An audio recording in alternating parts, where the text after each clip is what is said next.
Oh, hey there. I didn't see you coming. So, how did it go? Did you find it?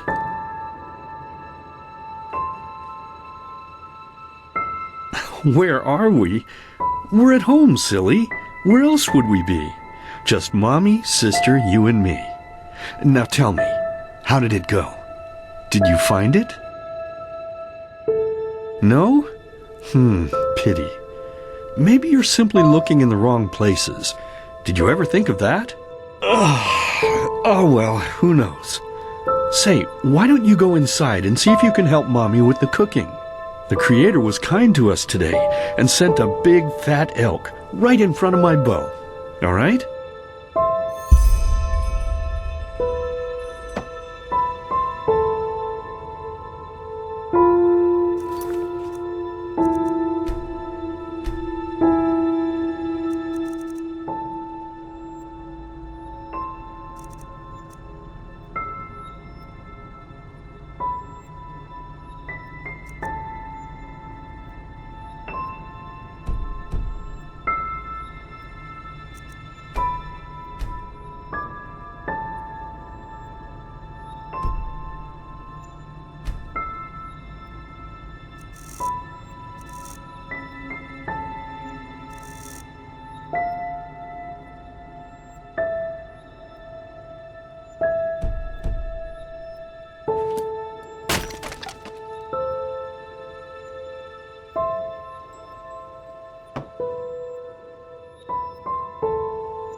My, I totally forgot what a mess I left here. But I was right, wasn't I? A real gem we've got here.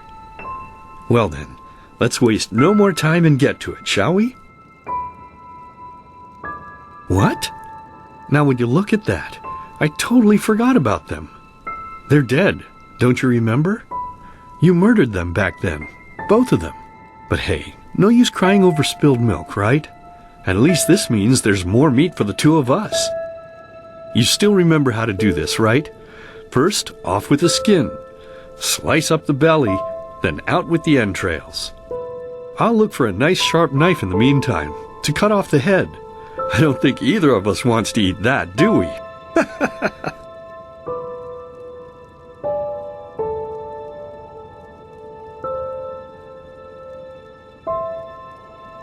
Oh, silly, what's this again?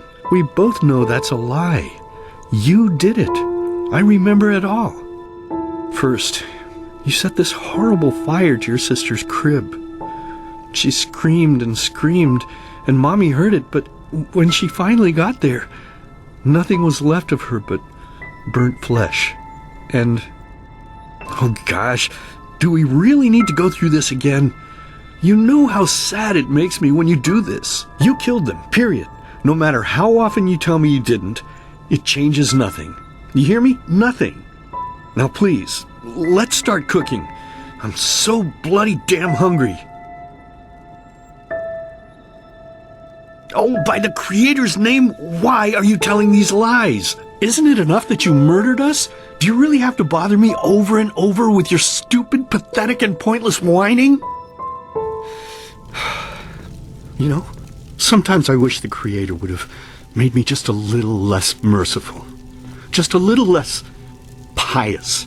Because then I would have realized that you were tainted by sin long before any of this had ever happened. And instead of raising you, feeding you, and loving you like a father does, I would have put you in the horse trough right after you were born. Yes, I should have killed you. I should have just killed you. Just like you killed us. And now, you think you're safe because we're all under the earth, don't you? Well, listen up, my child. You are wrong. And do you know why? Because the dead don't forget. Do you hear me?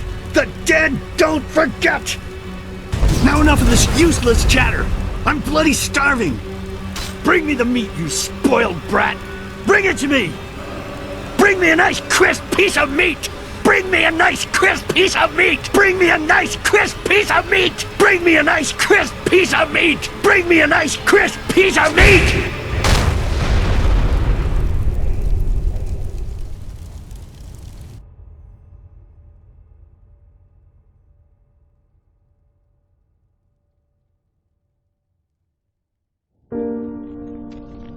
Let's begin with a question. It might sound simple to you at first, but I pray you to think about it.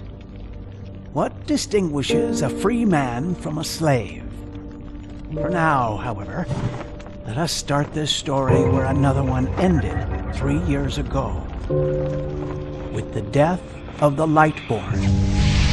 For 4,000 years they had reigned over this world, 7 arcanists who, through their magic, had acquired eternal life.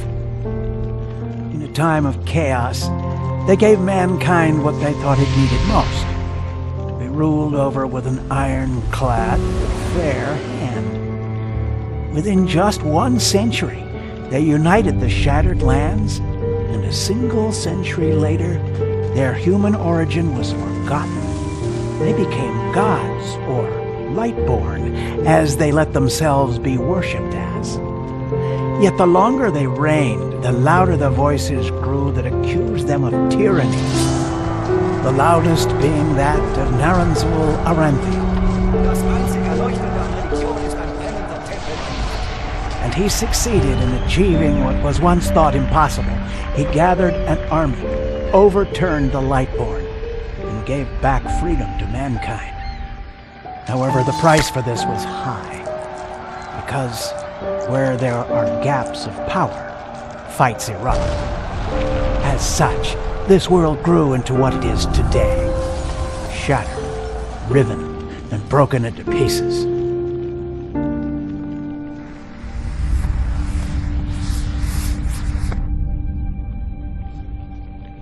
But all of this was merely a diversion, so that no one would notice something else. The death of the Lightborn had set something into motion, clockwork, having long stood still.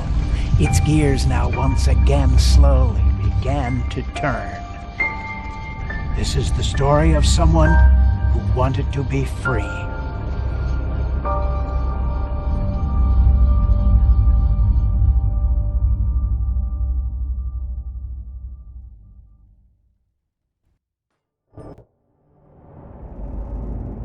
Hey, quiet, damn it!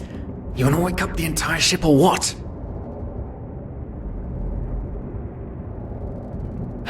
Well, sorry. That was a bit harsh. I'm just nervous, that's all. It was that dream again, wasn't it?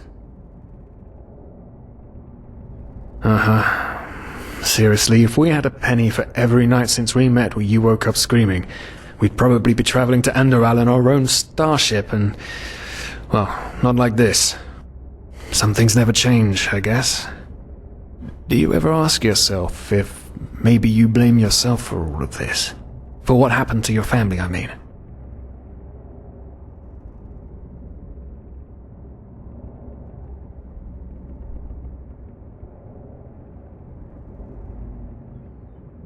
None, you're right.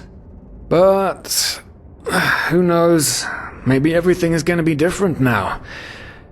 It's strange, isn't it? The way life sometimes goes. Now, if you had told me that a few weeks ago, I would have at the very least called you insane. But if the stories are true, there's no better place for a fresh start. Can you believe it? Apparently there aren't even any slaves on Enderal. It's amazing. Only this whole blind passenger thing is making my head ache.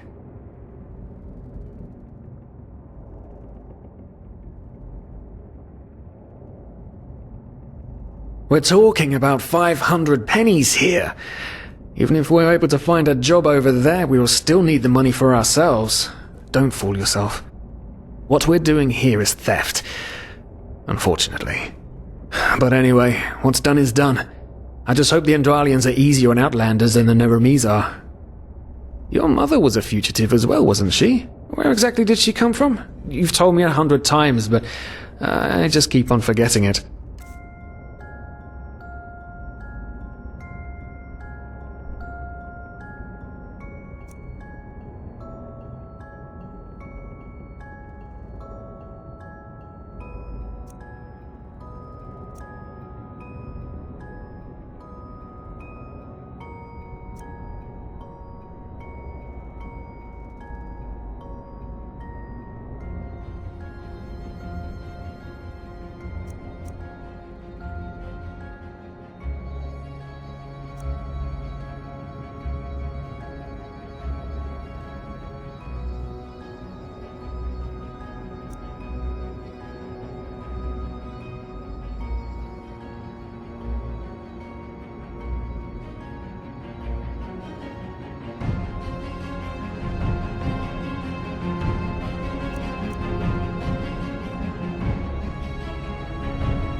Ah, Kilay. She fled from that civil war the Black Crescent caused, didn't she?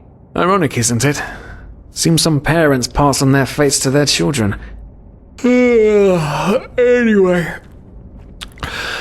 Whew, I'm gonna hit the hay for an hour or so. It's your turn to stand... Wait. You hear that? Shit. Someone's coming! Nowadays just don't want a man to court them anymore. That's the problem. I tell you, sometimes I long for the good old days, back when I could lift a skirt and nobody would bat an eye. Anyway, enough of the chit-chat. Now, where did I put that key? Oh, blazes, what do they want down here? The lamp! Quickly! Put out the lamp! Good. Now, quiet. Ah, here we go. Ah, smells like Vaughtier's balls down here. Say now, what's that chest supposed to look like? Small, with the crest of the Blue Island Coalition on it, I think. Ah, yeah, right. Black Guardian knows what the captain wants it for this shortly before arriving. You go look upstairs. I'll see if I can find it down here. Okay. Oh, shit. They don't leave us any choice. We need to do something quick. You take on the old guy, I'll take the young one. Go!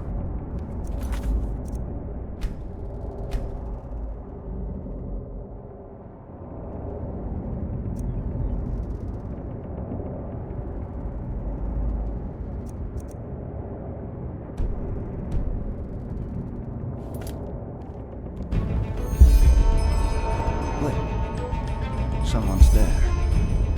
Throw a hook to the face! Come on, dodge! You can do it!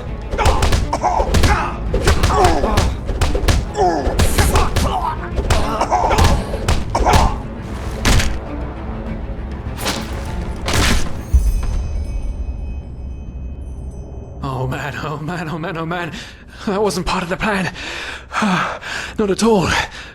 What in blazes are we going to do now?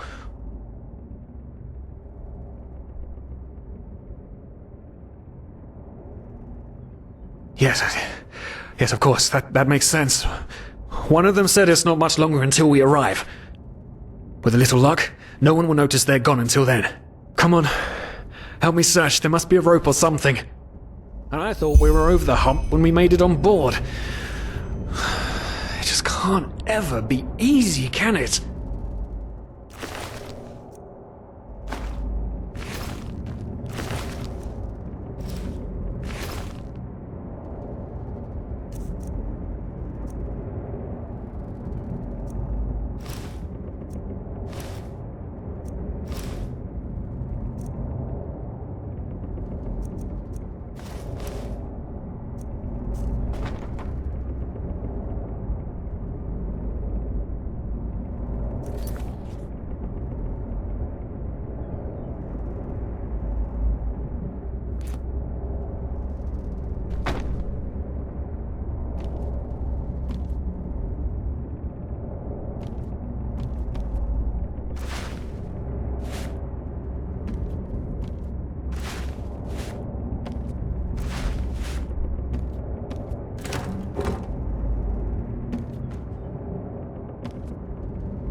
Souls. The probabilities have turned against you. What the? Who are you? You are confused by my sudden appearance. But my identity is irrelevant. As are you, dear Sirius. Unfortunately. What? Oh shit, please don't tell anyone we're down here, please! We didn't mean any harm. These guys were just... You ask that I not reveal you, for your intentions were not evil. And I believe you, but sadly, it's not compassion that rules my deeds. The first beat of a wing must happen. It is the only way the probabilities will fall into place. This is the way it has to be. The way it has been for eons. I am sorry. What the? Oh no! No! What are you doing? Please, just don't leave. We just wanted to.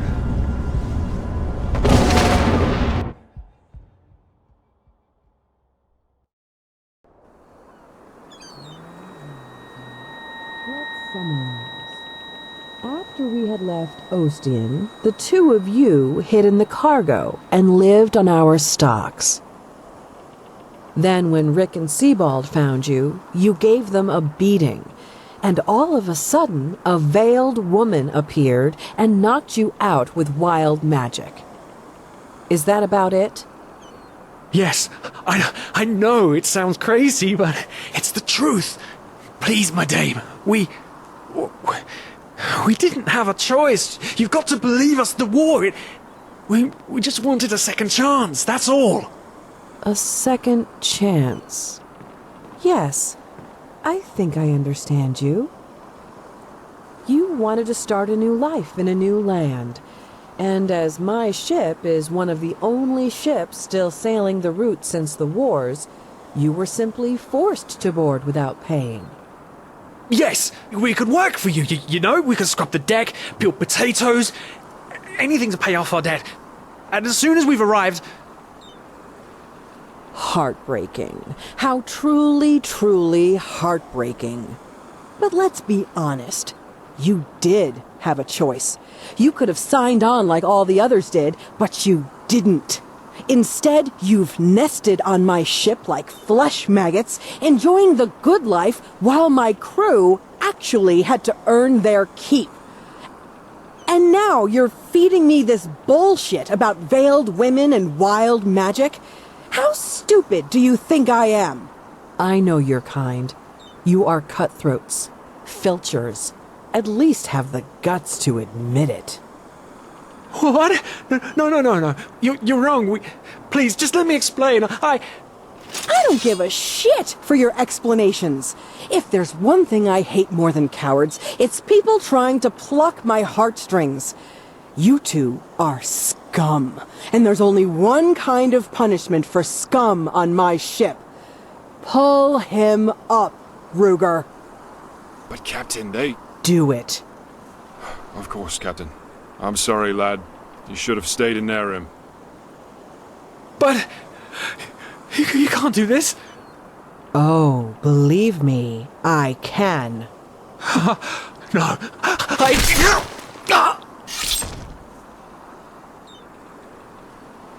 Oh, well, look at that. Someone's woken up. Rise and shine. Tie him and his friend together and feed them to the fish. Good luck in your new life, friend.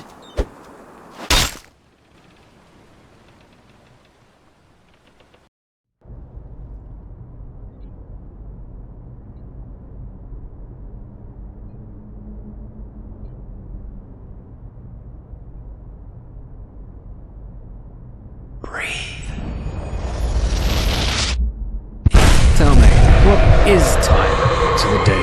Dreaming anyway. So many people just talk, and How never does it feel to be powerless? This is about your damn pride, Tina. I know I'm not real.